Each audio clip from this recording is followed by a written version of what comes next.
Bom, fala aí galera, sejam muito bem-vindos ao Papo de Urocast, o podcast oficial do Papo de Uro, onde nosso objetivo aqui é falar além da urologia, muito além da urologia, e conhecer aí a pessoa por trás do especialista numa conversa mais descontraída, batendo um papo de Uro aí mesmo. Meu nome é João Fuzeta, sou um dos hosts aqui do podcast, junto com o meu clã, Pedro Oliveira e Joca Torres. Joca Torres, infelizmente, é muito cirurgião, está compromissado aí, está fazendo várias cirurgias, não pôde comparecer no momento.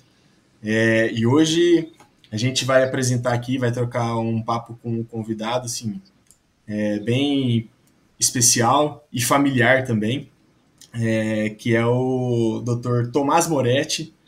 Vou apresentar aqui o Dr. Tomás Moretti. Ele fez sua graduação de medicina na Unicamp. Além disso, ele também fez a cirurgia geral e a urologia lá.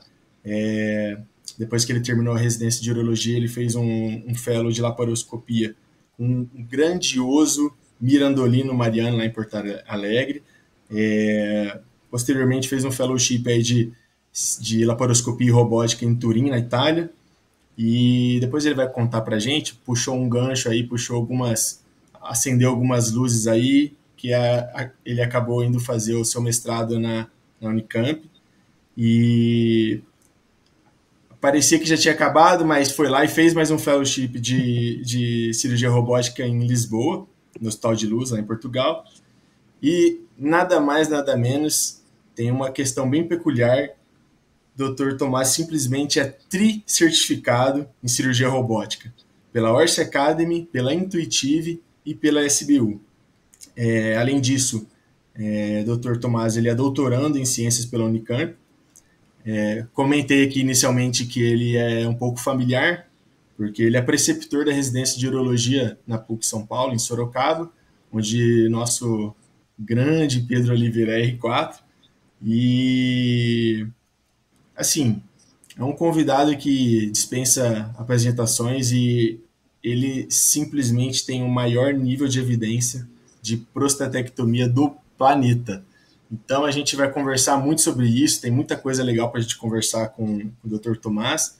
Então gostaria primeiramente de agradecer, doutor, pela sua participação aqui no nosso segundo episódio do podcast. E a gente tem bastante coisa para conversar, num papo descontraído. E agradecer então pela sua presença, doutor. Bem, boa noite, e eu que agradeço pelo convite.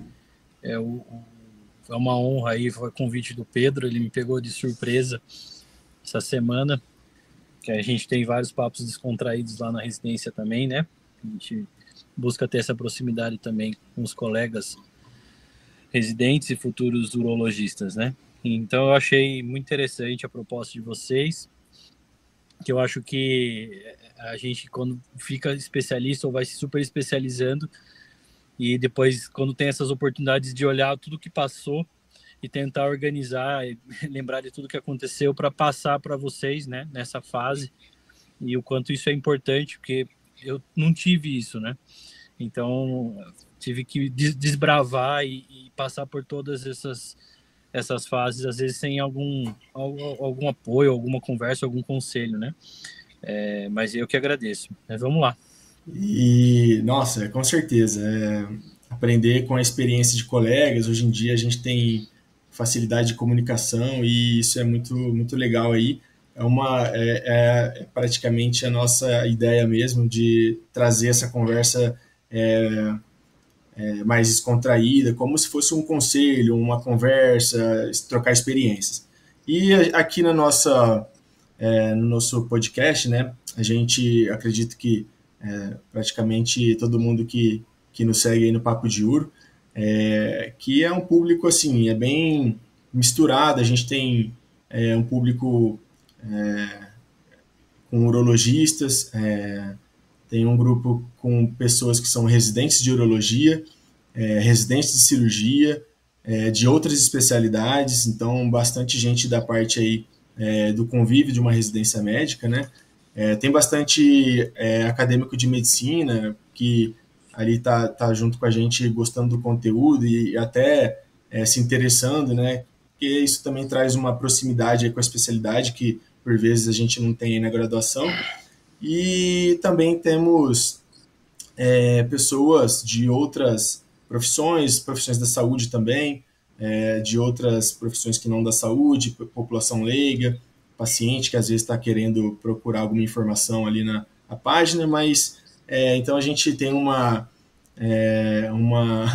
um grupo de seguidores aí que é basicamente da área da medicina, da saúde, e isso que nosso intuito é esse, de inspirar as pessoas com histórias e trocar experiências.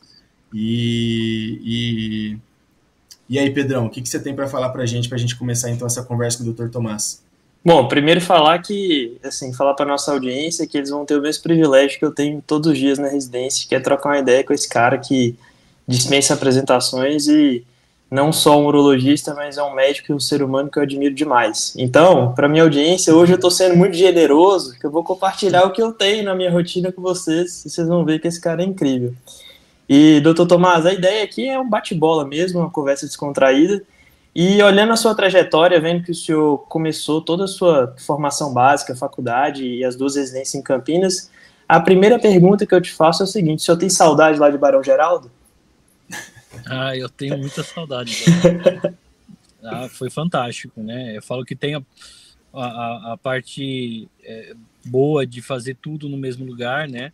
É que realmente você acaba passando grande parte da sua vida, né? Vivendo várias coisas no mesmo local. E Barão Geraldo é um pedacinho de Campinas diferenciado, né? Então, vivi tudo lá, né? Graduação, 6 anos, mais 2 de geral. Aí fui pro Exército também, então fiquei 1 ano e fiquei em Campinas também, então acabei ficando por lá e depois mais 3 de Uro, né?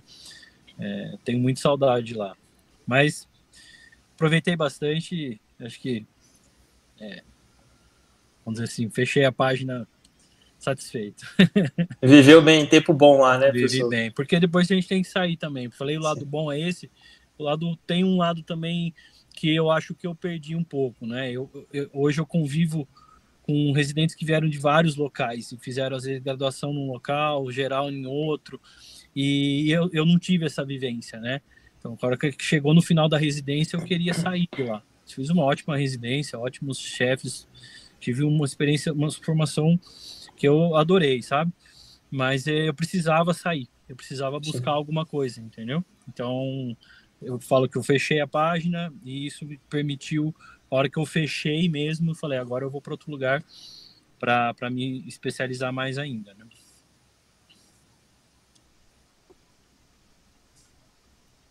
É isso aí. E tem até você falando assim, me deu até uma situação semelhante que eu também, assim, claro que com menos experiência, muito menos experiência do que o doutor, mas eu fiz minha graduação em Presidente Prudente e fiz cirurgia geral lá, mas eu sentia que, ainda antes de terminar, né, igual você terminou, né, claro, mas eu já sentia um desejo, assim, de conhecer experiências novas, de lidar com situações diferentes, porque, querendo ou não, você está ali ali no seu convívio, no seu contato, tem grandes profissionais, grandes experiências, mas meio que você sair da sua zona de conforto te traz te traz um novo desafio, né? Vamos dizer assim.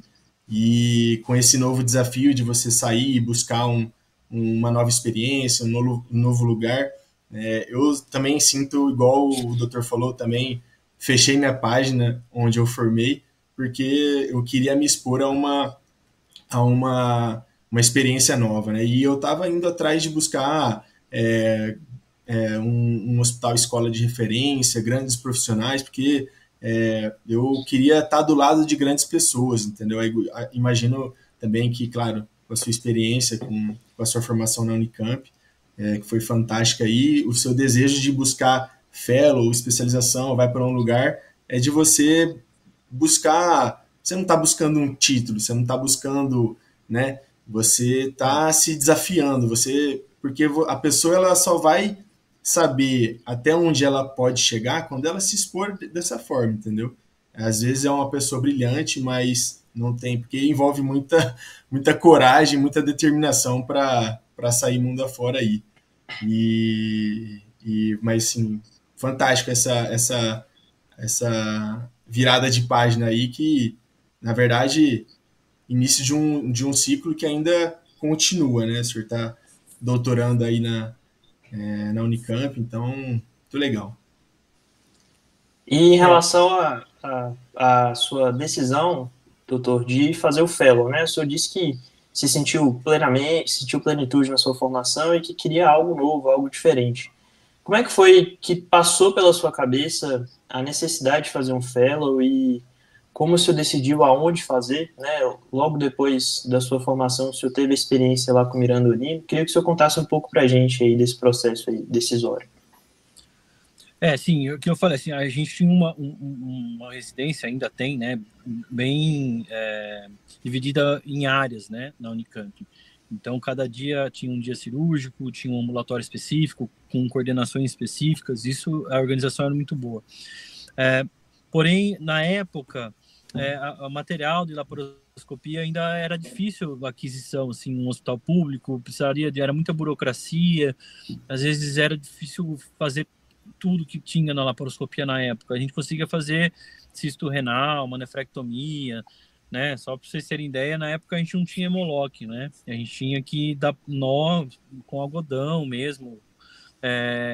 E aí eu gostava muito dessa área, era o que eu queria fazer e eu precisava me expor, né? Então eu comecei na residência mesmo, fui fazer cursos, né, de laparoscopia. A gente ia uma vez por semana naquele laboratório da USP, né? Que tinha uma parceria da Unicamp com a USP. A gente reativou o laboratório de laparoscopia lá da Unicamp também. Mas eu queria mais, eu queria fazer um link com um fellow mesmo. E na época não tinha muitos programas de fellow, né? Eram poucos.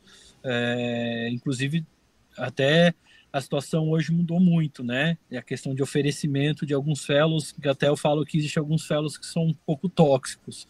Então, você tem que saber, hoje a turma fica muito empolgada, porque Sim. abre processo seletivo de fellow no Brasil inteiro, fora. Então, é importante, né, esse papo para eu passar a experiência do que eu passei fora e do que eu já vi de colegas. Mas na época eu não sabia, não tinha. Eu tinha uma figura, uma referência na época, era um curso do professor Mirandolino, o professor Gilvan, da UFG, lá de Goiânia, né? E era um curso muito famoso, né? Um curso de uma semana de laparoscopia, e eu me inscrevi nas minhas férias da residência, acho que eu era R4, isso, nas férias, no meio do ano, acho que foi em junho ou julho. E eu fui lá, fiquei uma semana lá e tinha as atividades práticas, né, em animais, tudo.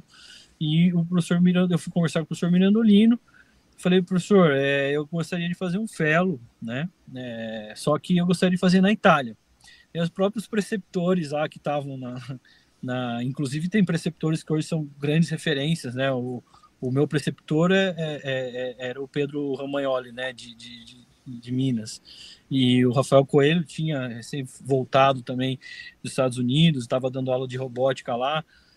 Enfim, tinha referências, hoje são referências nacionais que na época estavam lá ensinando, né, a vanguarda estava ali. Estavam lá. E eles tinham ido fazer fel nos Estados Unidos, França, Alemanha. Eles acharam estranho, né? Falaram, mas o que você quer fazer na Itália? Na Itália, até então, não era tão expoente assim quanto a França, né? E a Alemanha. Aí eu falei, não, eu gostaria de ir por causa da minha descendência, enfim, eu queria conhecer a Itália, ter uma vivência também cultural, enfim. O professor Mirandolino falou, mas você quer nome ou você quer aprender? Isso eu nunca esqueço. Aí eu falei, como assim, professor? Ele falou, não, se você quiser só nome, eu vou te mandar para um lugar lá, óbvio que eu não vou falar aqui, nem citar nome, eu vou te mandar para um lugar que você não vai fazer nada, não vai ter nenhuma experiência, vai ficar lá, vai escrever algum trabalho e vai voltar como se fosse o Bambambam, né, para o Brasil e é isso, né? Agora, se você quiser aprender, eu vou te mandar para um outro lugar. Eu falei, não, quero aprender, né? É óbvio, né? Por mais que você queira outra coisa, falar, eu queria aprender, eu queria ver alguém experiente. Aí ele escreveu num pedaço de guardanapo, um guardanapo de papel, assim, ó, caneta Bic. Escreveu Francesco Porpilha. Falou, escreve para esse cara e fala que eu te recomendei. Aí eu voltei daquele curso com aquele papelzinho no bolso, né? E voltei pensando mil coisas. Falei, nossa, eu vou escrever. Escrevi um e-mail para ele, consegui o e-mail. Entrei num artigo do cara, lá consegui o e-mail dele. E escrevi um texto falando, né? E ele falou, eu queria fazer um fellow. E ele me respondeu falando que podia. Falou, pode vir. Só falei, só que é só depois quando acabar o R5. Então eram 2 anos e meio depois. Ele falou, pode vir. Só que aqui não tem bolsa. Aqui não tem como, vai ter que ser tudo pelo seu custo, né? Uhum. Eu falei, não tem problema, eu vou me preparar, né? E aí eu fiquei, todo ano mandava um e-mail para relembrar, né? Porque como eu planejei 2 anos e meio antes, eu falei, imagine se esse cara esquece, né, que tinha combinado comigo, eu apareço lá na Itália, o cara fala, quem é você, né? Aí eu fui me preparando, fui estudando italiano, enfim. E aí eu fiquei preocupado com uma coisa, chegou uma hora que eu conversei com colegas e que eu queria fazer fellow, veio a grande, mas você vai fazer fellow, você não vai pôr a mão lá, né? Você não vai fazer nada lá. Eu falei, nossa, mas como assim? Porque você não é médico lá, e aí você só vai ficar vendo, e vai... Aí eu falei, então vou tentar me preparar um pouquinho mais, né? Aí eu fiz no ano seguinte, eu fiz a validação da minha formação, né, do meu diploma em Portugal. Então eu participei desse processo de avaliação de currículo, né, de reconhecimento de currículo, e aí eu tirei o CRM em português, que vale para a União Europeia. Essa é a minha ideia, né? Eu falei, vou chegar lá, pelo menos sendo visto como um médico habilitado, né, em algum país da comunidade europeia. E talvez isso ajude, né? Bem, então foi isso. Preparação de língua, né? Porque eu sabia que me falaram, os italianos não gostam muito de falar inglês no dia a dia, tudo, então tive que preparar para uma língua nova. Sim. Fiz a validação e cheguei com a cara e a coragem. E aí, na hora que eu cheguei lá, eu falei, eu queria laparoscopia. Na época eu nem, assim, robótica, estava se falando fora, mas o Brasil ainda estava começando. Né? E aí eu lembro da primeira reunião, ele perguntou qual que é o seu objetivo aqui? Eu falei, laparoscopia, né? Aí ele falou, não, mas aqui eu faço metade robótica, as próstatas eu faço tudo robótica e o rim eu faço tudo laparoscópica. Eu falei, tudo bom. Ele falou, olha, nunca teve fellow aqui, você é o primeiro. Eu nem sei como que eu vou fazer, então você vai fazer o seguinte, você vai virar um residente, virei um residente a mais lá, entendeu? Sim. Você vai acompanhar todas as cirurgias, o ambulatório. E aí como eles não sabiam ter fellow, eu falei, legal, todo buraquinho que eu tiver aqui eu vou entrar, entendeu? Vou aproveitar o ano aqui o máximo que eu puder. E aí foi muito bom, porque além da parte de laparoscopia e de robótica, eu fiz leco lá, porque ninguém queria fazer leco, né? Você sabe também. Ninguém queria fazer leco, aí eu fazia leco com o residente, fazia biópsia por fusão, guiada por...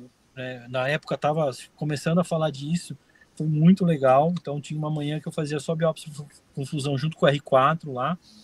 E também comecei a ter vivência na parte de pesquisa. Lá eles sabem tudo, entendeu? Lá eles catalogam tudo. O Porpilha tem publicação de um monte de coisa. E aí eu vivi também essa questão de organizar os dados, né, do serviço. Sim. E aquilo eu achei fantástico. E aí você fala para mim, você sentou, operou? Os italianos não operam. Os residentes lá não operam, entendeu? Uhum. Então também, a hora que eu percebi que lá eu não ia chegar a fazer uma prostatectomia inteira, entendeu? Sim. Sentei 10 vezes no console e deixou eu fazer algumas partes. Pouco, não foi o suficiente para... Mas eu acompanhei todas as prostatectomias, todas. E ele era um excelente formador, mesmo não deixando você ser o primeiro cirurgião, sabe? O olhar que ele tinha para a doença, a investigação, o detalhe anatômico. Os italianos são muito anatômicos, não sei se é herança, né, renascentista, né? Eles são muito preocupados com isso. Então, assim, tinha momentos em que ele fazia eu ficar decorando os movimentos da mão dele, como ele fazia os movimentos. Eu ficava sentado olhando para cada passo. Eu sabia tudo que ele ia fazer, entendeu? Olhando para a mão dele ao invés de olhar para a cirurgia em si. E olhar para a cirurgia. Então, assim, a gente Sim. olhava para ver qual que é a posição, os vícios que tinha no robô, os vícios de laparoscopia que você tem que perder na robótica. Um cara, o Porpilha foi um dos caras que desenvolveram a laparoscopia e depois a robótica na Itália. Então, ele sabe todos os pontos onde você vai travar, aonde você vai se confundir, aonde você vai ter vício, e isso era fantástico, né? Então, eu nunca tinha visto nada de robótica, foi o primeiro contato, né? E tudo público lá, né? Não era nada particular. Então, foi assim, eu saí de um ponto zero que eu tinha de robótica, de laparoscopia muito pouco, e dei um salto mesmo observando, mesmo não sendo o primeiro cirurgião, entendeu? Sim. Legal, doutor Tomás. E só uma curiosidade, né? A gente conversou recentemente com um outro convidado, uma história muito semelhante, logo no começo da residência ainda, né? Essa carta que você mandou foi que o senhor era ainda R1 da urologia? Eu era R3. Eu estava no meio do ano. No meio, né? E aí, começando já a buscar ali, já no começo da residência, aprendendo uma nova língua, isso é interessante, que é um ponto em comum aí que a gente tem para observar e tudo mais. Mas eu queria te fazer uma pergunta, assim, a convivência lá na Itália, assim, com os residentes, porque o senhor disse que você voltou como se você fosse o novo residente, né? Como que era o olhar e a percepção ali dos quantos residentes eram lá por ano e como que era o convívio, o olhar e a percepção, porque o senhor já era urologista, né? Já era um médico urologista formado, mas estava convivendo com residentes ali. Então, como que era essa dinâmica, o convívio, a conversa e experiências, assim, né? O senhor falou que eles catalogam tudo, tem uma cultura de metrificar as coisas também, né? Como é que foi essa relação aí com esses residentes lá? Lá na Itália, diferente da gente, eles não têm acesso, eles fazem cirurgia geral, né? Acesso direto. Então tinha um residente, e o número de vagas de residência varia, tem anos que não abre naquele serviço, então depende se o hospital que é regional está precisando ou não do profissional. Mas lá, quando eu cheguei, nos últimos anos tinha entrado um por ano mesmo, né? Só que o papel do interno lá é muito grande, porque eles não são obrigados a fazer urologia. Então você faz estágios opcionais dentro do internato, né? Os alunos. Então quem toca essa parte de enfermaria, de evoluir, prescrição, são os alunos. Mas é esse aluno que já está querendo fazer urologia. Sim, que ele faz, legal. ele dá o currículo dele, ele monta o currículo dele no final do curso de acordo com aquilo que ele quer fazer. Então tinham muitos internos, né, que eles não iam para o centro cirúrgico, ficavam tocando o departamento, né, todo, e aí quem descia eram os residentes. E lá os residentes eram separados por órgão. Então tinha um residente da próstata, um residente do rim. Não é que ele só fazia aquilo, mas esse residente ele era responsável por catalogar os dados de pesquisa daquele órgão, entendeu? Legal. Então, quando eu cheguei lá, como eu queria ver mais prostatectomia, tudo, eu acabei seguindo um residente lá, que era o R4, que é o Mateu, que era responsável por catalogar os dados de próstata. Então, eu tive bastante vivência disso, porque eu fazia o ambulatório, fazia o pós, fazia a biópsia por fusão. Então, a gente seguia o paciente em todo o diagnóstico e catalogando tudo. Né? E a hora que eu comecei a ver o banco de dados deles, era um banco de dados que constantemente ele era atualizado, então ele sabia das taxas dele toda hora, então, da taxa de continência, de potência, margem positiva, tudo que eles queriam, eles tinham essas informações. E eles iam abrindo braços de pesquisas, a hora o professor Porpilha falava, eu quero comparar esse ponto com aquele. Ele abria vários braços e ia fazendo, ele tinha N suficiente para comparar o que ele queria, entendeu? Então era muito mais fácil fazer pesquisa lá, porque ele já tinha a estrutura seguindo, aí tinha um residente que era do rim, então aquela parte de nefré parcial, tudo que era feita tudo por vídeo, laparoscopia, né, clássica, na verdade ele fazia por mini laparoscopia retroperitoneal, Essa era a linha dele mais. Então tinha um residente que fazia tudo isso. E a relacionamento foi muito bom, né? Porque dá muito trabalho fazer isso, né? Então chega alguém lá, você não precisa nem pagar para ir, você tá louco para trabalhar, eu, né, fazia sorrindo, né? Eu tava aprendendo pra caramba. Então, eles adoraram, né? Apesar deles não saberem o que fazer, eles faziam comigo, falavam, vai lá, Tomás, vai na enfermaria, evolui os doentes lá, vê. Eu ficava vendo dreno, vendo... Porque eu queria entender como que era, né? Até o laboratório de laparoscopia lá estava desativado, eu reformei uma salinha lá, carreguei mesa, limpei a sala, porque tinha uma sala tudo empoeirada, que era um depósito, né? E as caixas pretas, eles tinham umas caixas pretas maravilhosas, eles tinham material de mini laparoscopia da Stores para treinar, só que ficava num canto lá no centro cirúrgico. Aí eu falei, professor, posso organizar o laboratório aí e tal? Aí ele falou, faz o que você quiser, sabe? Aí eu fui lá, peguei a chave, porque existia um fellow de robótica italiano, para italianos. E eles vinham uma vez por mês lá. Eram 4 cirurgiões italianos. E aí ele deixava comigo. Ele falava, o Tomás é fellow aí, ele vai ficar com você. Então eu ia almoçar com eles. Eu levava eles para cima e para baixo, sabe? E aí tinha uma parte de treinamento, né, de simulação. E aí eu montei um laboratóriozinho para eles, né? A gente ficava lá dando ponto, ajudando eles, né? Fiz grandes amigos, assim, lá. Eles tinham uns caras mais velhos, assim, e era muito legal. Então, foi muito bom, sabe? O professor Porpilha era bem rígido mesmo, os italianos são bem rígidos, né? Então, eu saí bem da minha zona de conforto, porque eu estava na Unicamp, apesar de ser também, a gente sabe como uma residente de urologia, mas tem muito trabalho, muita cobrança, tudo. Mas eu tava na minha casa fazia muito tempo, entendeu? Eu falo que eu tava, sabe, assim, quando, sabe, você punha o pé no sofá já, sabe, você entra, Sim. Já conhece todo mundo, conhece a enfermagem, conhece o centro cirúrgico, você não perde aquele pudor, né? De repente você chega num lugar onde você vê o negócio apertar, e aí foi quando eu também, você faz uma residência na Unicamp, na época lá, fez Unicamp, você acha que você tá no topo da, né? De repente você chega lá, o cara nem sabe o que é Unicamp, o cara nem sabe o que é. Imagine, ele conhecia alguns nomes do Brasil, assim, e aí você chega lá, ninguém tá todo mundo tocando o seu dia a dia, você tem que entrar lá. E aí você passa vergonha, né? Teve alguma coisa que aconteceu, alguma situação assim, que o senhor foi surpreendido, que eles perguntaram? Sim, teve. Eles perceberam, né, que eu tinha mão. E a gente tem uma residência muito boa no Brasil, que a gente opera muito, né? Sim. A gente se expõe a coisa que lá fora, se for ver, os caras vão falar que a gente é maluco, né? Mas é a necessidade do nosso país. Sim. A gente tem que se formar cirurgião rápido porque precisa, né? Sim. Então eu cheguei lá, eles não faziam geral, eles tinham às vezes dificuldade, né, para dar uns pontos e tudo, e eu ficava ajudando, né? Eles achavam, nossa, mas você tem mão, como que é lá, a formação lá? Eu explicava, diziam, nossa, queria um tempo ir no Brasil, passar uns meses lá para ver como que é. Eu falei, tá, legal.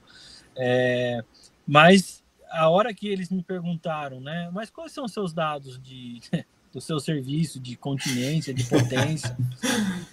Aí eu falei, potência é entre 40% e 60%, porque eu brinco com os residentes que é um número mágico, né? Você entra na residência e fala, qual que é a taxa de potência? Entre 40% e 60%.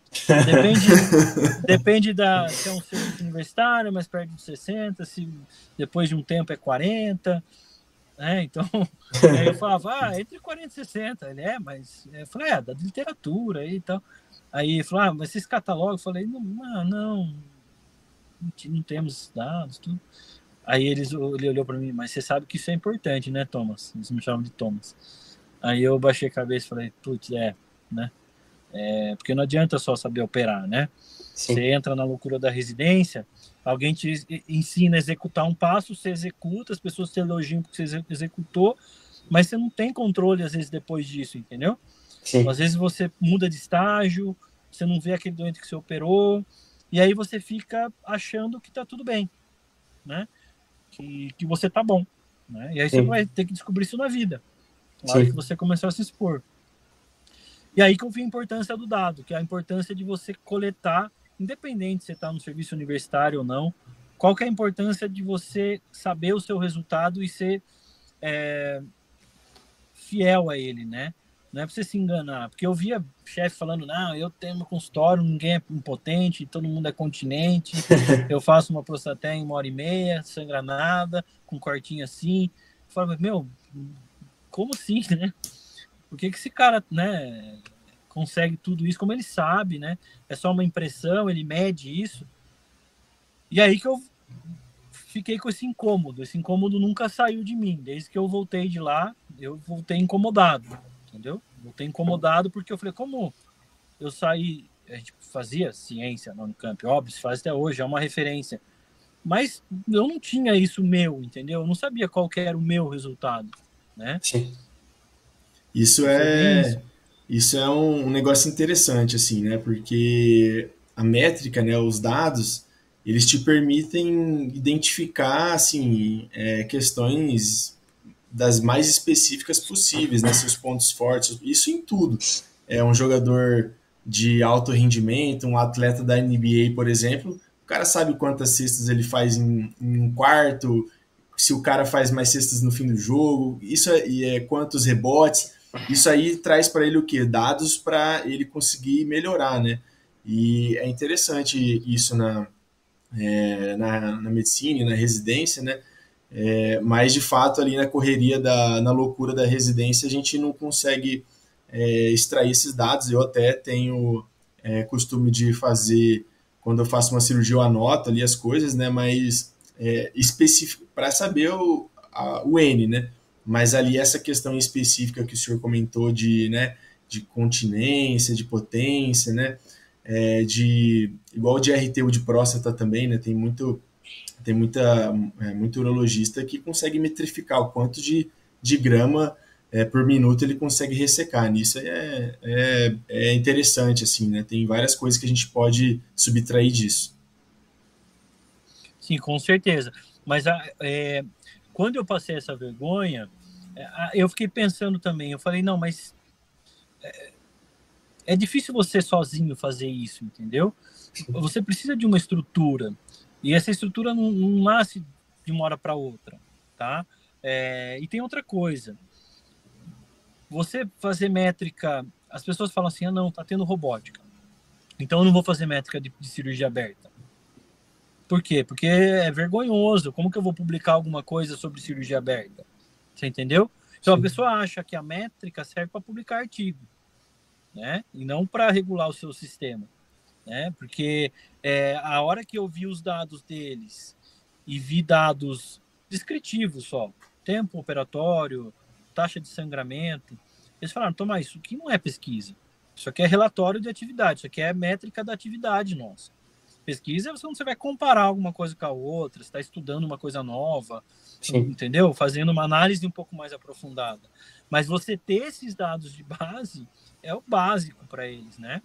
E aí a estrutura era tão grande e ela era tão organizada e cobrada, fiscalizada pelo professor, que eu entendi que isso não ia nascer sozinho, independente aonde eu fosse. A gente tinha muita cobrança na Unicamp para essas coisas, mas era assim, um projeto específico. Tem um projeto daquilo, aí para aquele projeto nasce uma coleta de dados, entendeu? Sim. E não ao contrário, né? Ao contrário. Sim. Dos dados virem as pesquisas, né? Isso. E aí dessa base nasce braços. Sim. Tá? Todo mundo quem foi para os Estados Unidos viu isso, então não é uma coisa da Itália, é uma coisa de estrutura de pesquisa, né? Você tem que ter esse cenário até para as ideias surgirem. Se você não tem esses dados, as dúvidas não aparecem e você não consegue respondê-las, né? Sim. E essa provocação aí te causou esse incômodo, o senhor retornou ao Brasil, começou sua vida assistencial, e aí como é que foi essa questão de começar a dar os primeiros passos na carreira assistencial e tendo esse incômodo mudou a forma como o senhor começou a trabalhar? Como é que foi essa experiência aí dos primeiros passos? Conflita muito, né? Porque quando você chega e você aí o mercado te exige, né? O mercado, ele não quer que você faça isso, ele quer que simplesmente que você atenda a necessidade dele. Mas eu tive sorte eu fui trabalhar em Piracicaba, né, no Instituto de Urologia de Piracicaba, e tinha um grupo grande lá que já fazia laparoscopia. Eles tinham bastante experiência prática, né? E foi interessante porque eu convivi com gente que fez fellow, que fez formação específica, convivi com excelentes cirurgiões que não fizeram fellow nenhum, tiveram que aprender na marra mesmo e foi fazendo, foi lutando contra Deus e o mundo para implantar a laparoscopia dentro do serviço, que na época era muito... Hoje é mais ainda por causa da robótica, mas na época às vezes só tinha laparoscopia, mas os mais velhos não acreditavam. Então, quando eu cheguei lá, já tinham feito bastante laparoscopia, eu cheguei fazendo também, mas a gente não tinha os dados, né? E aí, o que eu fiz? Eu falei, eu vou pegar esses dados. Eu peguei esse incômodo e transformei ele numa ação, entendeu? Sim. Porque isso pode te incomodar a vida inteira, entendeu, cara? Não tô falando esse incômodo específico, qualquer um. Você sai da residência... Você vai sair com incômodo, entendeu? Você vai sair com muito incômodo. Inclusive o incômodo de não saber falar não, né? Eu acho que essa coisa de eu ir para fora foi assim, eu falei um monte de não também, né? Porque eu tive que... Você fica com medo, né? Onde você vai trabalhar, o que você vai fazer, você não quer perder aquela oportunidade, que parece que aquele cara que vai te convidar para trabalhar vai ser a única oportunidade da sua vida. Então, aí quando eu voltei, eu falei, não, eu não posso deixar esse incômodo ficar me incomodando a vida toda, tá? Sim. E aí eu falei, eu vou começar a catalogar os dados daqui desse serviço. E aí eu comecei a pegar, entrava no prontuário, pegava todos os dados que eu tinha e montei, baseado naquilo que eu tinha aprendido na Itália, eu montei um protocolo de seguimento de prostatectomia radical laparoscópica. Comecei com uma coisa bem específica mesmo. E comecei a pegar todos os dados que eu queria, tá? Eu fiquei 5 anos lá. Uhum. E aí, a hora que eu tinha acumulado alguns dados, acho que tinha 250 cirurgias com dados robustos, eu peguei e falei, pô, legal, dá pra escrever alguma coisa. Uhum. E aí eu peguei aqueles resultados, fiz as médias, fiz uma estatística descritiva básica, assim, e eu falei, tá, e aí? Eu vou levar e falar, legal, a gente faz laparoscopia? Isso aqui não é pesquisa, eu tenho que comparar com alguma coisa. Sim. Eu ia comparar com quem? Né? Não tinha com quem eu comparar. Ainda mais sendo nessa época que a robótica é muito mais sexy em termos de pesquisa e tendência, né, de publicações, uma tendência natural a querer falar do que é vanguarda, do que é novidade, e acaba que os outros métodos são meio que deixados de lado e, de certa forma, até negligenciados, tanto na assistência em alguns momentos, mas principalmente na pesquisa. Né? Sim. E aí, num país em que a gente não pode negar as outras técnicas. A gente não tem como fazer isso. Dentro da formação do residente, ainda eu acho um crime. Sabe, você ficar falando mal da aberta, falando mal da laparoscópica, esperando algo inatingível, entendeu? Que é a robótica. Em muitos cenários, a maior parte dos cenários nacionais, não tem como ficar falando disso. Mas todo mundo quer fazer, todo mundo quer ser um cirurgião robótico, enfim. E que só por uma curiosidade, assim, que dados eram esses, assim, dá um exemplo de dados que você pegou nessa pesquisa, assim, era em questão de continência, de potência, quais eram, mais ou menos, só para a gente ter uma ideia? Eu separei, né, em dados os pré-operatórios, de estadiamento, tudo, né, para conhecer a doença, então isso eu tinha tudo, da biópsia, da avaliação clínica. Intraoperatórios, que eu gostaria de saber do tempo, e era dividido por etapas da cirurgia, sangramento, né, se foi para UTI ou não, complicações perioperatórias, né, eu usava o Clavin mesmo, né, então classificava. Eu fiz um protocolo com 3 folhas, cada uma tinha uma cor. Então tinha o pré-operatório, o intraoperatório e o pós-operatório imediato internado. E aí essas fichas lá tem residência lá, né? E aí a gente preenchia junto com os residentes e eu tentei criar essa rotina neles também. E foi interessante, começou a voltar, e era em papel mesmo, né? Não Uhum. tinha... eu falei, não, vamos fazer uma coisa que o papel vai voltar na minha mão. Eu falei, olha, esse papel tem que chegar na minha mão. E aí foi legal que os residentes foram aprendendo a todas as etapas também. O paciente ele chegava na cirurgia sabendo da doença, o que ele tinha que fazer, sabia da linguagem do câncer de próstata, porque para você operar câncer de próstata tem uma linguagem, tem um jeito que a gente fala, tem um jeito que a gente passa o caso, tem um jeito que a gente olha para o caso, né? O Pedro pode ver a gente, isso eu sempre cobro deles, ele é relativamente simples. É a mesma linguagem no mundo todo.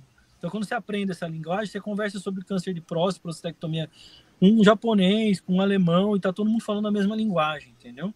E eu acho uma judiação o residente sair de um serviço que tem oncologia e não saber essa linguagem, né? Enfim, aí eu pegava isso. Depois, no segmento, eu pegava continência, potência, né, recidiva bioquímica, e é coisa básica, tá? Coisa básica mesmo. Só que eu fiz isso muito manual, eu que tinha que pegar. Eu entrava no prontuário eletrônico lá, via a consulta dos outros colegas e ia atualizando. Falava pro colega, eu falei, olha, escreve melhor no prontuário, põe essa informação para mim. Entendeu? Então eu tive que ser um pouquinho chato, né? Mas, pô, legal, interessante. Aí, não, beleza, eu faço. Tinha uns que seguiam mais, que respeitavam mais, tem outros que não estavam muito aí, entendeu? Tava sempre tipo continente. Mas beleza. E até um negócio interessante que assim, a continência ela tem muito tipo de a gente olhar para incontinência ou a continência, né, no paciente. Então tem um viés aí, né, do próprio urologista não querer aceitar um pouco aquela incontinência do paciente como uma incontinência verdadeira, mas que para o paciente é um incômodo, mas para o cirurgião está ali naquele... Então tem um viés desse estilo também, né? Então, do olhar que o paciente tem para a continência, que um terceiro tem e do que o próprio cirurgião que operou o paciente, né? Não é uma pergunta de sim ou não, né? Tem várias camadas aí desse assunto. E foi a partir dessa percepção e desses dados que veio o mestrado do senhor, da sua primeira pós-graduação aí? Foi em cima desse trabalho? Foi porque essa necessidade de eu comparar esses dados com alguma coisa, surgiu eu fiz um exercício. Eu falei, olha, eu vou fazer o seguinte, eu vou pegar alguns trabalhos, né, na literatura para comparar o meu resultado com os dados que já existem, né? E aí eu peguei 4 revisões temáticas, né, que na época eram bem famosas. Eu peguei essas 4 revisões temáticas e eu li, né, e vi os resultados. E aí eu falei, eu vou pegar os trabalhos que foram usados nessas revisões temáticas, né? Porque a revisão temática ela seleciona alguns trabalhos para responder a pergunta dela, né? E aí eu peguei esses trabalhos que estavam nas referências e peguei tudo aqueles lá e imprimi todos. E eu falei, vou dar uma olhada nesses trabalhos e eu vou pegar esses trabalhos e vou catalogar tudo que tem nesses trabalhos. Você entendeu? Sim. Fiz esse exercício, peguei uma planilha do Excel, coloquei trabalho 1, aí eu coloquei lá a média de tudo, média de idade, tudo que aparecia no corpo do trabalho e além do texto, eu criava uma coluna, uma variável nova. Era um trabalho sobre continência, então tinha dados de continência, só que além dos dados de continência, o trabalho não fala só de continência. Então, na introdução, nos métodos, nos resultados, tem lá tempo operatório, tem outras informações nesses trabalhos que a hora que ele entra numa revisão sistemática, ela é jogada fora essa informação desaparece. Só que o paciente não é só uma continência. Aquele resultado de continência é consequência de tudo que está em volta dele, né? Sim. E eu falei, que é o que fala na revisão sistemática, né? Se você capta lixo, você colhe lixo. Sim. E aí o pessoal joga esse lixo fora. Simplesmente eu voltei e peguei esse lixo para mim. Peguei esse lixo e cataloguei o lixo também. Sim. E aí eu fui fazendo isso com 4 revisões temáticas. Aí chegou um ponto que eu estava num banco de dados, só de ler, que eu já incluía dado lá, já não mudava a média, né? Eu ia colocando mais informação. Chegou um momento em que eu estava com estatisticamente com uma amostra bem robusta já. Aí eu falei, legal, vou escrever um trabalho e mandar para o brasileiro, o Congresso Brasileiro de Urologia. Aí eu fiz uma comparação dos dados lá do IUP, do grupo todo, não era só pacientes meus, na verdade tinha muitos de outros cirurgiões. E aí foi interessante o resultado. Por quê? Porque a gente estava na média de tudo. Que legal. A gente estava na média de tudo, né? E aí, a hora que eu olhei aquilo lá, eu falei, putz, caramba, olha o que esses caras conseguiram, né? E em pouco tempo, um serviço do interior, esse volume de pacientes, e eles faziam tudo regrado. Então, na verdade, a gente operava tudo mais ou menos do mesmo jeito, né? Tem o Ciro Falcone e o Gustavo Dias. Bem, eles tinham um jeito de fazer, eu também fui me adaptando, aprendi muito com eles, e isso deu resultado, porque aí os resultados começaram a ficar padronizados. Só que eles eram resultados bons, mas eles eram resultados da média. E aí eu pensei assim, né? Falei, putz, será que tem gente que se incomoda de estar na média, né? E aí eu comecei a olhar os trabalhos que tinham resultados muito superiores. Aí obviamente, era do Patel, desses caras feras que tem muita cirurgia, era de aberto, era do Catalona, sabe? Eram os nomes que eu ouvia falar na residência, que eu falava, mas é óbvio que esse cara tem, que bom que tem uns caras desses no mundo, que tá no percentil 95 para cima. Mas a hora que você junta todo mundo na mesma amostragem, a tendência é você puxar para a média, tá? E a média é a verdade. Desculpa, né? A média é o que é o real. E aí, é a vida real, né? É a vida real. A gente chama isso de dados da vida real, né? E aí, quando você vê os resultados dessa média, esse resultado, ele te abraça, entendeu? Você se sente mais feliz, entendeu? Por quê? Porque você vê que você está entregando um bom resultado, porque se você ficar sempre pensando que você vai querer ter 98% de continência, mais de 90% de potência, você vai se frustrar. Sim. Entendeu? Porque você não está nesse cenário inatingível que você viu no seu fellow nos Estados Unidos, que você viu no seu fellow na Itália. Você não está nesse cenário, cara. Você entendeu? É a própria mentalidade também, né, professor? Se você pegar o urologista médio e o residente médio, quando a gente chega num congresso e vê aqueles grandes urologistas fazendo grandes apresentações com dados e tudo mais, você acaba que desenvolve naturalmente um complexo de vira-lata. Você fala assim, caramba, será que o que eu estou fazendo está muito atrás do que esse cara tá mostrando? E é justamente isso. Eu não tenho um parâmetro para comparar o que eu faço na vida real com o que outras pessoas fazem na vida real também. E aí, como que eu vou atrás disso? E isso é fundamental também para você, e o que o senhor está falando faz todo sentido, porque a gente muitas vezes se preocupa com a nossa formação cirúrgica, com a nossa formação quase que manual, né, artesã do negócio. Técnica. Só que para cada passo de um procedimento ele tem a sua importância e a melhor maneira de ser feita, e a partir do momento que a gente começa a dissecar isso e ver através de evidências como que a gente pode melhorar, isso influi completamente no processo educacional e da sua curva de aprendizado. Então, é um insight que a maioria dos cirurgiões, na minha visão, não tem.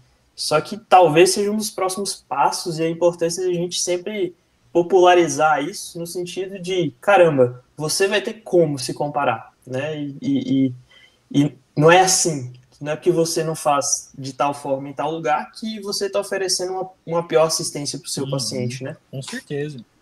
Com certeza. E aí, que é o interessante, que, falando aí da prostatectomia radical, que você tem que entender que isso acontece nas 3 técnicas. Você vai ter uma média populacional medíocre, que medíocre é um termo pejorativo até, mas não é, medíocre é médio, tanto na aberta quanto na laparoscópica quanto na robótica, né? Então, você saber qual é esse valor é importante, entendeu? Sim. Você tem que saber qual é esse valor. E a hora que você lê uma revisão sistemática clássica, e ela tem seu papel, ela é fundamental, até que ela é o melhor nível de evidência, e ela tem que existir, e ela sempre vai existir. Tem coisas, métodos estatísticos que precisam desenvolver mais, mas ela é o que a gente tem, né? E só que para juntar aquele trabalho A, B, C, D, ele teve que deixar tão homogêneo que essa homogeneidade ela não reflete, ela reflete aquela verdade da homogeneidade, mas ela não reflete a realidade global, entendeu? E aí foi daí que surgiu a tese do mestrado mesmo, né? Aí o meu orientador é o Leonardo Reis, que é super conhecido aí no meio da urologia, né? E o Leonardo é um amigo pessoal, estava conversando com ele agora, antes de falar com vocês. E falei até que ia participar aqui do podcast, tudo. E ele é um amigo pessoal, sempre foi da época da residência. E eu fiz o mestrado com ele, estou fazendo doutorado. E ele topou, né? Ele tem essa capacidade de topar desafios. E ele foi fundamental, porque eu estava com esse método na mão, mas sabe quando você está com a sua cabeça cheia de ideias, muita coisa na mão, e aí o meu orientador é da estatística e da genética, lá da Unicamp, estava eu e ele, a gente olhando os dados, e aí o Leonardo, com a genialidade dele, ele entra, sei lá, ele olha para a situação e ele, mas por que a gente não faz isso, né? Por que a gente não vai olhar dessa outra forma? Aí a gente olha para ele e fala, putz, aquele cara que é até um gênio, né, nessa parte. E aí foi que eu falei, eu preciso criar, a gente criou essa metodologia que chama revisão sistemática reversa. Só que aí o que acontece? Eu tinha 4 revisões temáticas na mão, né? 4. Aí esse professor da estatística falou, Tomás, mas com esse N que você já tem com 4, tinha dado uns 60 trabalhos, somando tudo. Com 60 trabalhos, você já tem um N suficiente, estatisticamente você está respaldado. Eu falei, não dá. Não posso, metodologicamente não estou respaldado. Porque como que eu vou explicar que eu peguei essas 4? Porque eu gosto delas, porque eu acho elas importantes. Você entendeu? É arbitrário. Você escolher 4, deve ter dezenas de revisões temáticas. Aí, o insight do Leonardo foi, por que a gente não vê isso ao longo do tempo? Então, ele falou só essa frase. Eu falei, tá aí. O que eu vou fazer? Eu vou pegar todas as revisões temáticas da história da prostatectomia radical. Você entendeu? Sim. Da história. Todas. Aí vou fazer uma busca. Desde o Walsh lá dos anos 80, começando a padronização da Aberta até... Isso. Comecei desde a padronização da Aberta em 82, né? Que foi quando eu nasci. Olha só. Eu nasci. Que coincidência. E aí eu busquei todas as revisões. Ah, mas que revisão sobre o quê? Tudo. Tudo que falasse de prostatectomia radical. E aí foram 80. Imagina, de 4 revisões temáticas, só para ter rigor metodológico, não só, né? E apesar de estatisticamente eu estar respaldado com 4, na verdade eram 4 revisões com 60 trabalhos. Eu achei 80. Aí eu estava numa situação, cara, eu tenho 80 revisões para ler e pegar os trabalhos dessas 80. Né? Exato, é uma ramificação absurda, que são 80 revisões que são meta-análise, você imagina a quantidade de trabalhos que estão envolvidos nisso aí. Foram 910 trabalhos. Nossa senhora! 910 trabalhos. Aí eu estava com esses 910 trabalhos e eu tinha que ler esses 910 trabalhos, né? Só que nesse meio tempo, professor, teve a história de Portugal. Como é que foi que surgiu isso aí? A necessidade do senhor... Como que o senhor enxergou essa necessidade de continuar o aprimoramento na robótica? Partiu da parte assistencial? Ou essa questão acadêmica também influenciou nisso? Como que foi? Que eu conheço a trajetória do senhor e eu sei que parte disso aí também foi feito nos seus momentos do fellow, né? Que o senhor sentava mesmo para poder analisar todos esses trabalhos, né? Foi. Esse segundo fellow, né? terceiro, né? Assim, em Porto Alegre eu fiquei um pouco tempo, mas ele veio de uma necessidade profissional mais, né? Eu estava querendo voltar mesmo para a Europa. Então eu quis fazer um gancho profissional, né? Mas eu estava com essa carga do doutorado na cabeça. E aí veio a calhar. Eu larguei aqui o meu trabalho, fui para Portugal, e me inscrevi no fellow lá da IAU, que é do Eros, né? Que é o fellow oficial deles. E aí, de repente, cara, eu com 38 anos, né? Foi 2 anos atrás, 38 anos, uma filha pequena, de 1 ano e meio, casado já, não era mais aquele recém-formado, né? Sim. Tinha que fazer um fellow, né? Ir lá e me comportar como um fellow, como um cara que tá lá para aprender. E aí eu me surpreendi pra caramba, porque foi uma experiência assim, foi a melhor da minha vida profissional até hoje, foi tudo que eu passei lá. Porque, primeiro que eu já tinha o título de médico lá, e eu estava sendo avaliado para o título de urologista em Portugal. Então eu fui para ter uma oportunidade de começo profissional em Portugal. Eu cheguei num hospital privado, que lá o Hospital da Luz é privado, com o chefe, que é o Dr. Chris Mais, que é um belga que mora lá em Portugal já há um pouco mais de 10 anos, e o chefe do serviço. E ele, quando eu cheguei, eu tinha outra visão já, né, de fellow. Eu já fazia laparoscopia, né, já tinha tido a experiência na Itália. Eu falei, cara, agora aqui é a cereja do bolo, agora é o ajuste fino, entendeu? Sim. Então, isso me ajudou muito. Primeiro que, cara, eu não tinha mais aquela coisa, vou pegar o fim de semana, vou conhecer Milão, sabe? Eu vou pegar o fim de semana, vou... Cara, quando você sai da residência, você quer respirar também, entendeu? Sim. E lá não, lá eu fui focado por uma coisa, eu estava sem minha família, não queria sair conhecer Lisboa, eu queria ir para casa. Então eu ia do hospital para casa, foram 6 meses de sacerdócio, entendeu? E aí eu chegava em casa, sozinho, minha família estava aqui no Brasil, o que eu tinha para fazer? Ler 910 trabalhos. Tinha que ler 910 Momento de trabalhos. lazer, momento de lazer. Momento de lazer. Ligado a um pedaço de pão, uma fatia de queijo, um vinho português, mas era o que eu tinha para fazer. E aí eu entrei nessa de ler os trabalhos e catalogar. E aí em 6 meses eu cataloguei esses 910 trabalhos, ou seja, eu voltei lá do Hospital da Luz com a base de dados de comparação fechada. E eu já tinha a base do IUP, que eu já tinha feito o meu mestrado. Meu mestrado foi só de laparoscopia, porque eu tinha que testar essa metodologia. Então, o que eu fiz? Eu fiz um projeto piloto no meu mestrado, só com laparoscópica, testei a metodologia, defendi e publiquei. E aí a gente lançou a metodologia, tá? E aí, no doutorado, o que eu fiz? Eu vou aplicar a mesma metodologia, só que na aberta, na laparoscópica e na robótica. E aí, agora, a gente compara as 3 dentro dessa mediocridade, né? Uhum. Dessa amostra populacional.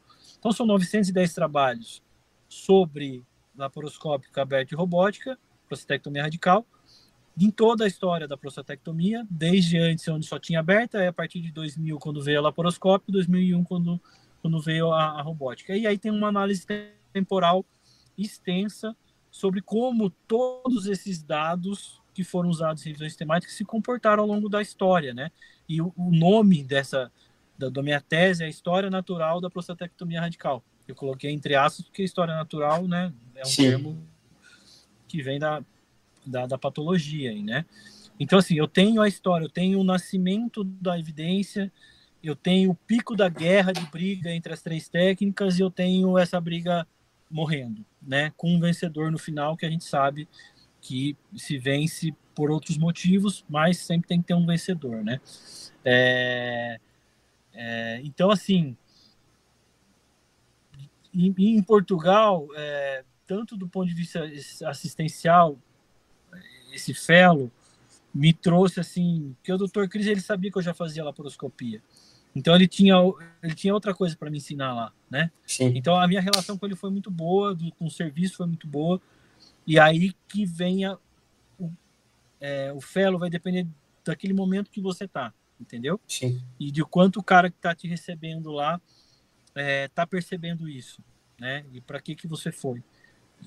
E aí, enfim, foi assim que emendou no doutorado, né? Agora eu estou no último ano e a gente já estou com os dados aí, a gente já publicou bastante coisa já. E hoje mesmo, antes de falar com vocês, eu estava terminando as tabelas de potência, dos resultados de potência sexual, que estão bem interessantes, mas já tem coisa de continência aí sendo avaliada em revisão, já foi publicado no European Open Science a questão de complicações, né? Já foi publicado. E o acumulado de pacientes é mais de 1,5 milhão de pacientes, né? Nossa então, assim, senhora, que isso, é muito paciente. Você entendeu? Então é por isso que ele falou da casuística. Não tem hoje em método de revisão de dados secundários, né? Que são revisões, né? Não tem uma quantidade de um banco de dados desse tamanho. Não, pelo menos até agora não foi publicado, né? Foi só o nosso. Então eu acho que é um jeito interessante de se buscar as evidências, né? O senhor estava falando um pouco das eras aí, né? Dos momentos da história natural da prostatectomia. Conta um pouquinho mais pra gente como é que foi isso, da padronização da aberta, né? Foi em 82, como o senhor disse, ao desafio da laparoscopia. A laparoscopia sempre questionada pelos que dominavam a excelência da aberta, e aí depois veio a robótica, e a robótica com um apreço muito forte da indústria, do monopólio. Como é que foi isso aí? Quando a gente vê, tem uma das publicações nossa, do grupo, foi um editorial em que eu publiquei um gráfico interessante que mostra toda essa história. E aí você vê os trabalhos de aberta até o surgimento da cirurgia minimamente invasiva laparoscópica eram muito poucos. Ou seja, quando você não tem concorrência, você só tem uma técnica, você se limita a responder, às vezes, algumas dúvidas, mas você não tem aquele estímulo, né, da ciência te puxando. E aí fica grandes autores publicando algumas coisas, e aí aquela verdade fica estabelecida dentro do pensamento médico urológico, né? Quando entra a laparoscópica, cara, é impressionante, assim, os trabalhos começam a crescer exponencialmente. E aí existe nos 3 primeiros anos, tá? No máximo até 5, eu dividi em períodos de 5, de 20 anos aí depois que surgiu a laparoscópica. Esses primeiros anos existe uma disputa entre a laparoscopia e a aberta, tá? Porque era o que tinha de novo. A robótica ainda, apesar de ter sido descrita, não é nada acessível. E aí você vê nesses primeiros anos o número de trabalhos crescendo junto com as duas. De repente entra a robótica. Efetivamente nesse crescimento exponencial lá na segunda era, que eu chamo, que é depois desses 5 anos aí. E aí a laparoscópica cai. A laparoscópica ela cai e ela se mantém estável até o final da briga, que é agora em 2020, tá? E quem que mantém esse nível de publicação estável? São trabalhos europeus, tá? São trabalhos europeus. E aí começa uma briga que vai num pico muito, muito alto de trabalhos em 2010. 2010 foi o momento em que foi o maior número de publicações comparativas entre aberta e robótica. A laparoscópica ficou lá embaixo, tá? Uhum. E de repente começa a cair, tá? Ou seja, chegou 2010, esses trabalhos começam a perder importância, e eles quase desaparecem agora em 2022. Eu não consigo achar, tá? Isso em revisões temáticas, tá? Não é que não tem trabalho sobre isso. Sim. E a laparoscópica fica estável, né? E é engraçado que no finalzinho aí das últimas eras tem até um pico de aumento da laparoscópica de trabalhos asiáticos, Aí você começa a ver surgir um novo exponencial de publicações de países, né? E aí a Coreia, China, que vem com uma carga de trabalhos que você fala, pô, mas vocês vão falar de laparoscópica agora, 20 anos depois, 15 anos depois, né? Sim. Porque lá a incidência de câncer de próstata não é tão grande, né? Então, às vezes, os caras colocarem robô em tudo quanto é canto, igual colocam nos Estados Unidos, eles não vão colocar. Então, a gente tem que aprender a fazer alguma coisa minimamente invasiva. Sim. Você entendeu? Porque se você não tem robótica, você vai ficar operando só aberta. Sim. Não é? Né? Então, qual que é o papel? A gente está falando de cirurgia minimamente invasiva. Qual o papel da laparoscopia, né? Sim. E aí que eu acho que entra o Brasil, né? O Brasil tem excelentes cirurgiões laparoscópicos. A gente tem referências. Porque, enquanto não chega o robô, você vai ficar negando tudo e vai deixar de operar, né? Vai ficar falando mal. Né? Fora... Vai ficar mandando para um amigo seu que faz robótica. E os desafios do próprio sistema, que é o que realiza a maior parte das cirurgias, que é o sistema público, né? Sim. Então, essa briga em 20 anos é muito interessante. E aí, qual que mostra? Mostra que já acabou, né? Essa briga acabou. Porque se eu tivesse feito esse trabalho em 2010, você concorda que eu estaria tendo outro resultado? Estaria no meio, né? No meio do processo. Da disputa. No meio do processo. Eu já estava, tô no meio da disputa. O que vai acontecer daqui para frente? O negócio poderia continuar ou poderia cair, mas eu não sei. Sim. Agora que eu vi o ciclo acontecer, o ciclo da evidência, da briga da evidência, acabou. E estatisticamente, com essa quantidade de trabalhos que eu tenho, se surgir um trabalho novo sobre alguma coisa e você joga nesse banco de dados, ele não muda 0,001 da minha média. Não muda nada. Entendeu? Estatisticamente é uma amostra imutável. Entendeu? E duas perguntas. A primeira, para o senhor falar como acabou essa disputa, e a segunda é o seguinte: a gente falando aí de história natural, né? Falando também um pouco da história natural da certificação em robótica. Porque se você for analisar, ao que eu me recorde, no começo, um brasileiro que queria ter certificação de robótica, antes ele tinha que ir para os Estados Unidos. Aí depois, com um pouco mais acessível, ele não precisava alcançar tanta latitude, ele tinha que ir para a Colômbia, em Bogotá, fazer um treinamento. Então, assim, à medida que o tempo foi passando, o acesso também ficou mais facilitado. Mas a questão é o seguinte: existe correlação entre esse volume de publicações com o acesso ao método? Porque, a meu ver, pode ser que esse protecionismo inicial possa ter sido estratégico em algum momento para alguma finalidade, né? Sim. Bom, com certeza. Porque o que aconteceu com a robótica, né? A robótica, nos primeiros anos, ela ficou na mão, realmente, de pessoas que pudessem trazer resultados melhores. Você não podia publicar resultados ruins, entendeu? Então, quando você vê o perfil a gente analisa o perfil de número de cirurgias que foi o que mais teve correlação, que é o número de cirurgias por ano, né, de cada cirurgião, a robótica tem muito mais. Então, assim, não é que o cara que começou a fazer a robótica no começo dessa briga era qualquer um. O cara que já fazia laparoscopia, que era chefe de serviço titular lá da Alemanha, da França, de todos esses países dos Estados Unidos, e é esse cara que já sabia operar. Tá? E aí quem ficou na laparoscopia? Ficaram os residentes operando.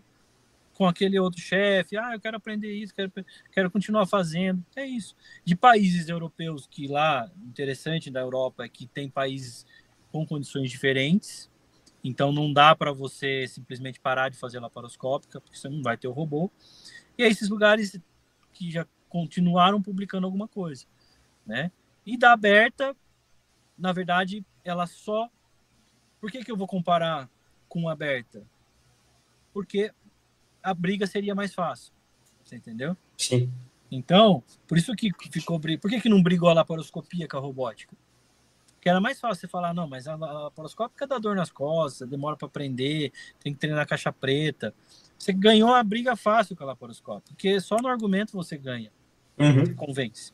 Se você tem o brinquedinho, por que você vai, né? Eu tenho. Se você não tem, problema é seu. Né? Agora, a aberta, não. A aberta... Não, eu vou tentar derrubar a aberta, porque aí eu ganho a guerra, entendeu? É por isso que ela foi acompanhando junto. E aí foi se buscando trabalho para comparar de aberta, e é o que você tinha mais dados antes para comparar. Você entendeu? Porque a hora que começou a guerra, você tinha 20 anos atrás de dados de aberta. Então você comparava dados da década de 80, 90 com cirurgias realizadas, né, depois de 2020, né? Então é uma briga desleal. E aí o que acontece? Depois que você conseguiu isso em 2010, aí começa o relaxamento do número da facilidade de certificação, entendeu? Começa a explodir os programas de fellowship, agora todo mundo faz, cursos, né, de fellowship e não sei o quê. Então é isso, não podia abrir todo esse leque antes. E aí, numa das minhas publicações, eu coloco o lucro da Intuitive, o crescimento da Intuitive junto com essa briga. E aí você vê que, depois de 2010, o negócio cresce muito rápido. Porque foi na hora que ela ganha a guerra. E aí falar, agora todo mundo pode fazer robô. Que eu já consegui comprovar pelo menos alguma coisa. Sim. Né? Então, quem ganhou a guerra, óbvio que é a robótica.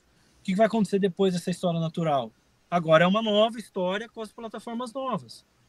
Agora, tudo isso que acumulou nessa história natural serve para quê?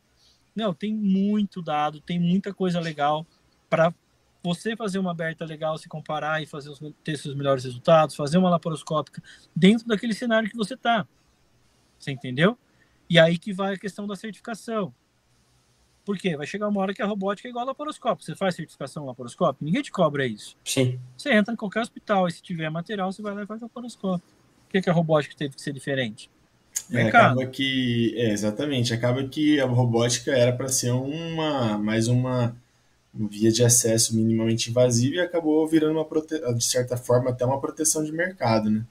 Atualmente é uma especialidade médica, né, reconhecida pelo MB, né? Então, assim, de tamanho foi a construção disso.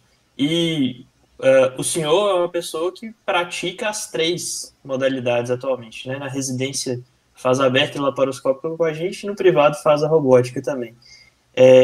Qual que é o papel que o senhor enxerga no ensino da prostatectomia? E começando da residência, né, que a gente alcança os fundamentos, começa a ter algum N de cirurgias e depois ao longo da vida praticando. Qual que é o papel de cada uma delas e como que você enxerga a formação em prostatectomia hoje?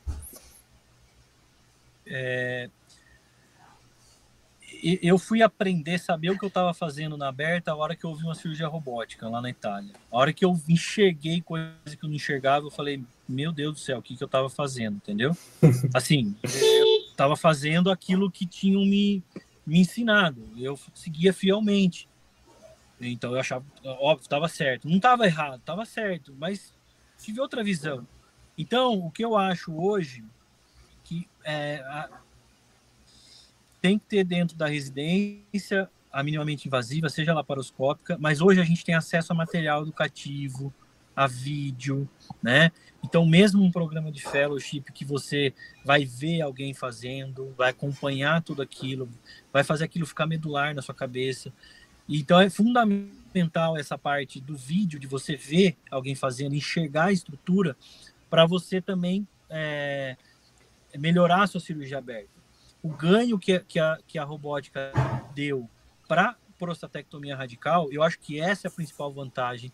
Eu acho que esse é o maior ponto que a gente tem que bater quando a gente vai elogiar a robótica, é o papel que ela teve no conhecimento da próstata, no conhecimento das estruturas ligamentares ao redor, musculares, que envolve continência, entendeu? Ou seja, esse boom de trabalhos até 2010, ele só existiu porque a robótica entrou na jogada. Porque teve concorrência e alguém teve que ir lá brigar contra ela, entendeu? Então, isso foi fundamental para hoje. Vocês são residentes no final dessa briga. Vocês estão sendo formados com essa bagagem de conhecimento que essa briga trouxe. É igual falar, a penicilina veio depois da guerra. Teve uma guerra, né, que trouxe um monte de coisas horrível, né? Mas teve muitos ganhos depois de conhecimento. Essa guerra da prostatectomia trouxe muito conhecimento. Então eu acho que isso tem que ser incorporado dentro da formação do residente, mesmo num lugar que tenha só aberta. Então, treinamentos, né, de simulação, ver vídeos, ir em congressos, em transmissões, sabe quando você vai naqueles cursos que tem cirurgias ao vivo? Sim. Aquilo é legal pra caramba. Hoje tem plataformas na internet que você se inscreve e tem cara do mundo inteiro operando. Tem o Challenge, que é muito legal, que é um evento que tem todo ano, que é o Challenge Laparoscopy, né? São casos desafiadores, que convidam esses caras muito bons para fazer casos mais difíceis. Eu acho que isso é fundamental, tá? E tentar migrar para a laparoscópica dentro do seu serviço de residência, de treinamento, para você começar a ver, pô, isso que eu estou enxergando aqui na laparoscópica, na aberta, eu consigo reproduzir também, né? E aí entender o serviço que você tá, cara. Tem que botar na cabeça isso e tentar fazer escolhas, se você gosta dessa área, que você tenha algum suporte. Se não tiver, faça igual eu fiz, né? Busca depois um fellow, vai atrás, fala não para algumas oportunidades que vão te aparecer e segue outro caminho, entendeu? Sim. E acredito que, assim, é difícil da gente analisar, assim, se é uma pergunta interessante até de se fazer, né? Se no futuro próximo, nos próximos 30, 50 anos, se vai ser a cirurgia robótica que vai ser, de fato, a predominante via de abordagem, assim, da prostatectomia, por exemplo, mas a gente tem que entender o cenário que você está inserido, né? Então, assim, apesar de cirurgia robótica ter muitos benefícios, assim, de menor estresse intraoperatório, recuperação pós-operatória, mas ela traz um custo muito elevado para o sistema público, né? Para o SUS, né? Praticamente assim falando.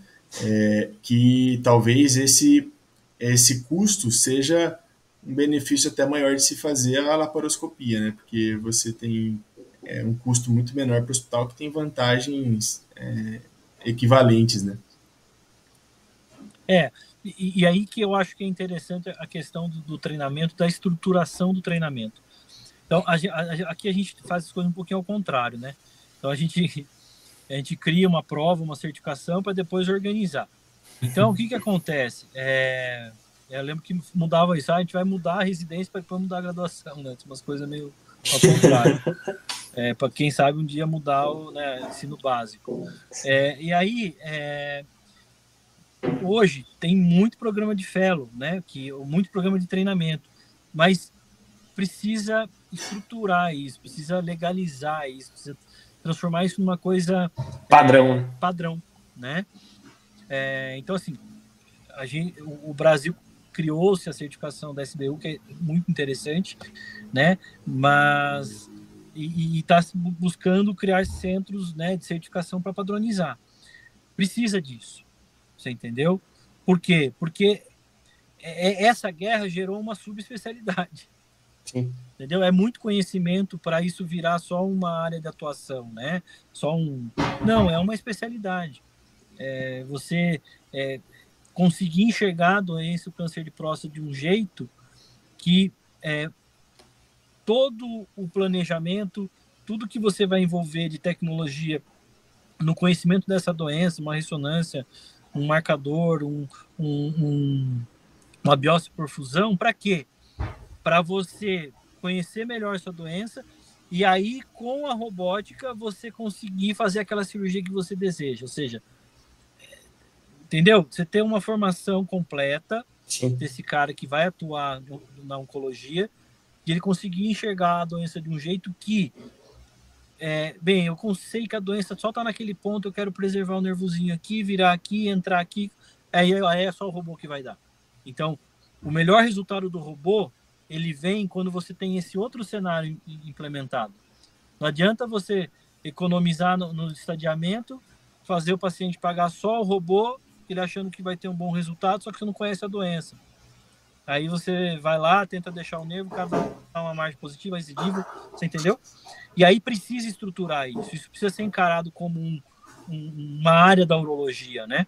E aí precisa ter certificação oficial. Senão, Ah, eu fiz fellow com fulano, fiquei lá só preenchendo prontuário, fiz nada, entendeu? Ou fiz aquele que foi muito legal, super estruturado, aí super concorrido, tem pouca vaga, ninguém tem acesso, né?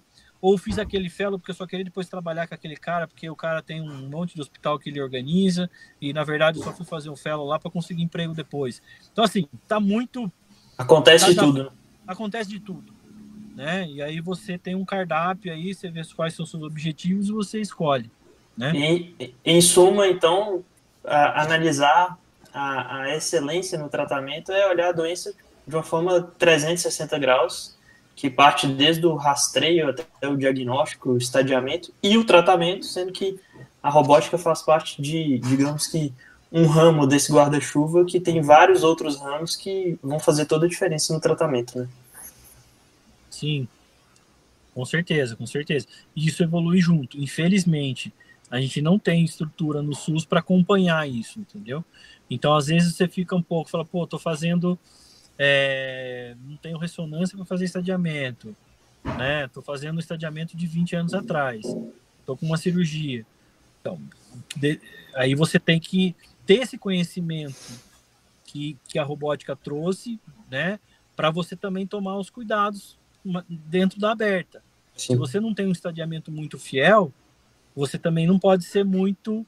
Porque você vai assistir vídeo de robótica, é engraçado, porque você fala assim, ah, mas esse cara parece que ele faz sempre a mesma cirurgia, ele sempre dá uma pelada melhor, mais na próstata, assim, e você fala, pô, mas o cara sempre tá preservando o nervo. Mas esse cara que tá fazendo a robótica, ele tá com muito mais, às vezes tá operando o risco bem baixo mesmo, e tá com um tipo de paciente diferenciado, você entendeu?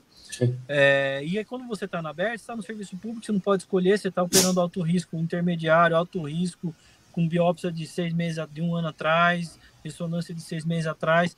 Aí você dá para você entrar lá e pelar a próstata? Não dá. Sim. Não dá para você arriscar desse jeito. Então, sabendo os limites que você pode ir, e aí esse limite da fronteira do conhecimento está dentro do conhecimento que a robótica traz com ela, é importantíssimo para você saber os seus limites na aberta. E na laparoscópica também. Porque você não vai conseguir fazer aquela curvinha que você queria na laparoscópica. Entendeu? Sim. Porque você sabe que você não vai conseguir. Então você fala, olha, então eu vou... Aqui vai ter que ir assim mesmo e o resultado vai ser esse. Mas você faz isso consciente. Porque você já virou um cara treinado para enxergar a doença de um jeito que você sabe cada técnica o benefício que vai trazer para o doente. Entendeu? Sensacional. Legal. Doutor, a gente sabe que o senhor produz, né, atualmente produz evidência, produz ciência, mas eu queria te perguntar uma coisa. Quando o senhor está numa situação do dia a dia e precisa estudar, como o senhor estuda? Estudar assim mesmo? Estudar. Estudar? Bem, eu estou num jeito de um momento da minha vida que é um estudo bem específico, né? Sim. Então é muito programa de estatística, escrevendo nessa fase que eu tô. Mas como que eu estudo, eu reservo um tempo da minha semana, tá? Eu deixo de trabalhar um período ou 2 para estudar. Então, assim, você tem lá 10 períodos da semana que você faz as contas lá, fala, aqui eu faço consultório, aqui eu faço isso, faço aquilo lá. Eu sacrifico alguns períodos para isso, né? Sacrifico, eu falo do ponto de vista financeiro, né? Sim, mas você tem que fazer isso, né? Planejado. Você não consegue, né? Então você tem que planejar. Eu planejo e falo, esse momento é para isso, e aí eu faço, né? Hoje, para me atualizar, eu gosto muito de guidelines e trabalhos específicos. E hoje o que eu mais gosto de fazer é entrar no guideline, e aí quando ele está explicando lá, ele pega aquele trabalho, eu vou atrás daquele trabalho só para ver o que aquele painel de especialistas, referências da Europa ou dos Estados Unidos sentaram no dia deles, tudo um na frente do outro, e falaram, você vai fazer isso aí por causa desse trabalho. E aí faz esse exercício para você ver, você vai se surpreender. Quantidade de nível de evidência baixo que tem, que guia todo mundo aí. E aí é importante você ter essa crítica, entendeu? Porque senão você fica sempre achando que isso... nossa, os caras são muito inatingíveis, do ponto de vista de raciocínio, né? Sim. Os caras, é óbvio, eles se baseiam em nível de evidência, mas a hora que não tem evidência, o cara coloca alguma coisa, ela escreve uma frase, você não tem tempo para pensar nisso e engole, né? Aí eu virei esse cara, entendeu? Eu virei esse cara que vai naquele número que tá no parente, clica nele, desce, olha ali o trabalho e fala, esses caras aí não... Especialmente quando tá lá, a opinião do expert, aí que eu vou ver mesmo. Vamos ver isso aqui. Vamos então. ver se ele tá... Então tá bom, vamos dar uma olhadinha aqui. Vamos dar uma olhadinha aqui. Então, hoje eu estudo um pouco mais assim, sabe? E também quando vocês residentes têm dúvida, né? Às vezes eu sento lá, vocês perguntam uma coisa e falo, putz, não sei. Aí, de repente, eu acho um negocinho e falo, olha, eu vi aqui, né? Doutor Tomás, vamos fazer um Quakers aqui nesse triapiso? E aí vai. Aí você já... Ou tem aquela assim também, o residente pergunta assim, mas e isso aqui? Aí você fala assim, então tá bom. Então, aí você já manda 2 artigos pro residente e fala assim, então você que vai estudar, vai me falar depois. Mas o doutor Tomás não faz isso não, eu vou defender ele. Ele realmente traz a informação padrão ouro pra gente. Só o creme de la creme. Creme de la creme. É desafiador, mas é gostoso isso, né? Falando em desafiador, doutor Tomás, quando o senhor tem algum caso interessante, a hora que os residentes apresentam lá na discussão dos casos, um caso desafiador, um caso difícil, ou até mesmo experiências fora da residência, né? Como é que o senhor se prepara assim, diante de um caso desafiador, de uma cirurgia desafiadora, né? Então, amanhã vai ter segunda-feira vai ter uma cirurgia desafiadora. Como é que o senhor se prepara para esses casos? Assim, eu gosto muito de exame de imagem, né? Eu fico olhando um monte, revendo, em casa mesmo, assim. E aí a primeira coisa que eu faço é tentar lembrar de alguma situação mais próxima possível que eu tive daquilo, sabe? Puta, aquele plantão que eu entrei tinha uma artéria parecida com aquela. Fazer esse exercício enquanto eu tiver memória, né? A gente é novo. Quando a gente ficar mais velhinho, a gente vai começar a esquecer, né? Mas eu fico tentando lembrar, sabe? Então, que nem vocês veem alguns casos na residência, tem uns pacientes que vocês vão lembrar o nome pro resto da vida. Né? Sim, vários. Os clássicos, somente de cistectomia, né? Nossa senhora! Esses são... Esse é o nome de todos. Aí você fica lembrando, nossa, aquela dona fulana, o seu não sei o que, aquela carteira que tava assim. Eu fico tentando lembrar ou alguma coisa que eu vi parecida. E aí eu moro 1 hora, né, do local do trabalho, eu pego o carro aqui. Essa hora é uma hora que eu tô dirigindo tudo, mas eu tô pensando nisso, né?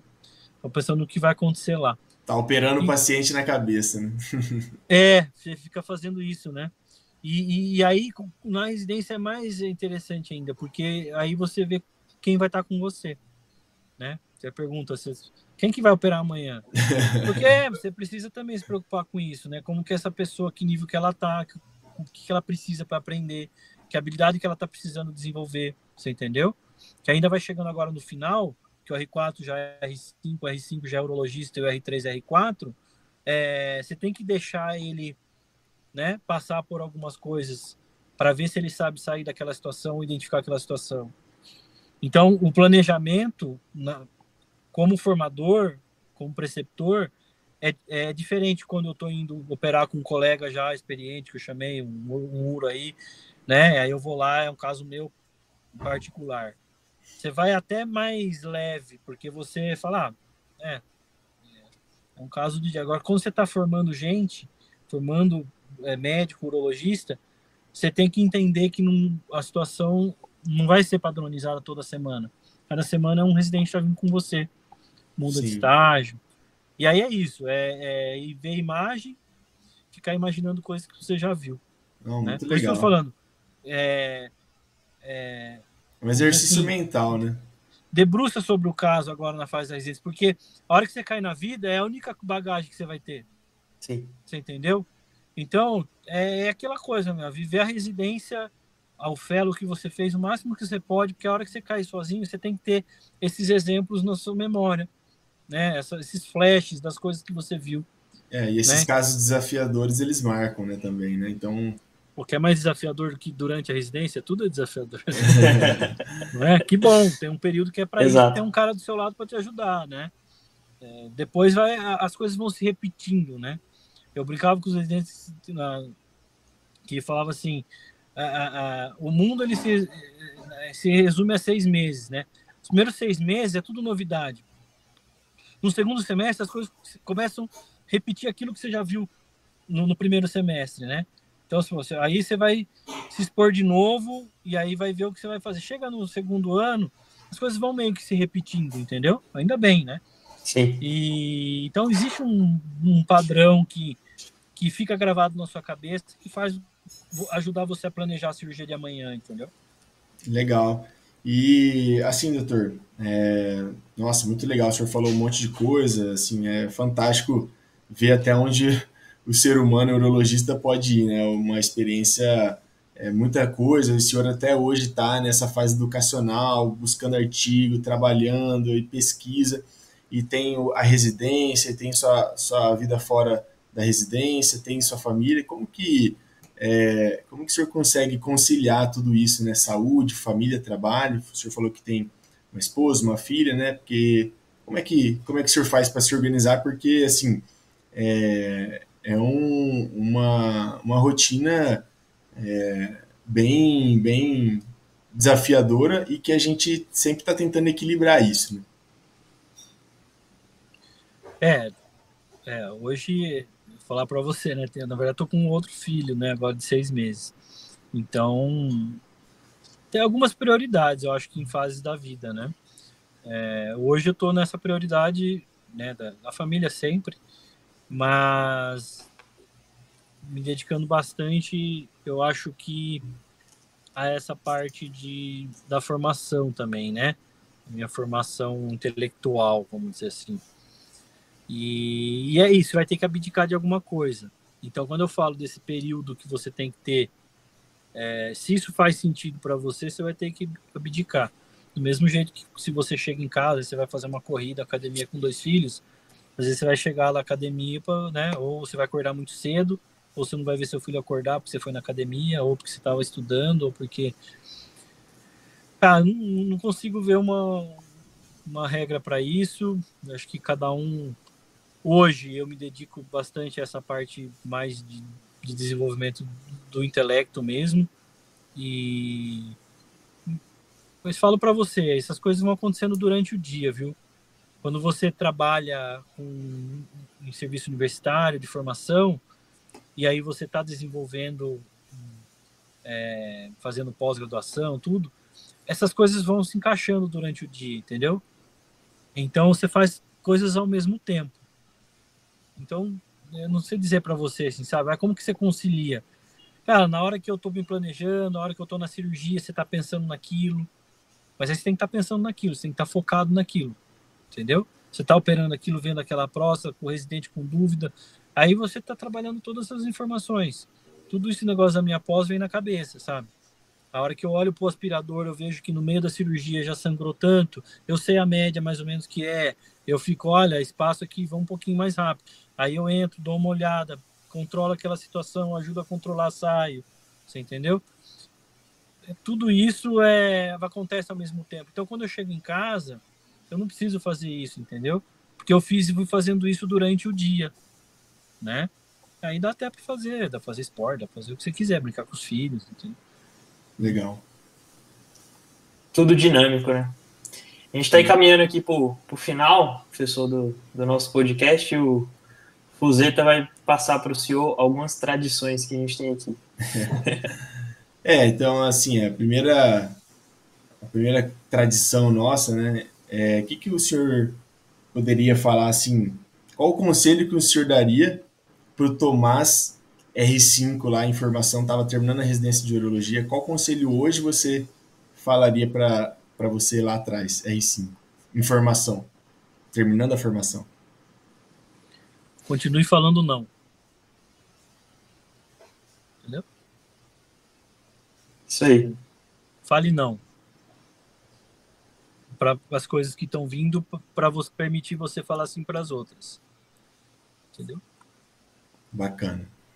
Perfeito. E a segunda tradição nossa aqui é assim, queria que o senhor indicasse alguém aí, algum colega urologista, pode ser de outras especialidades também, mas quem vem na sua cabeça assim para trocar um papo bacana com a gente aqui no Papo de Uro?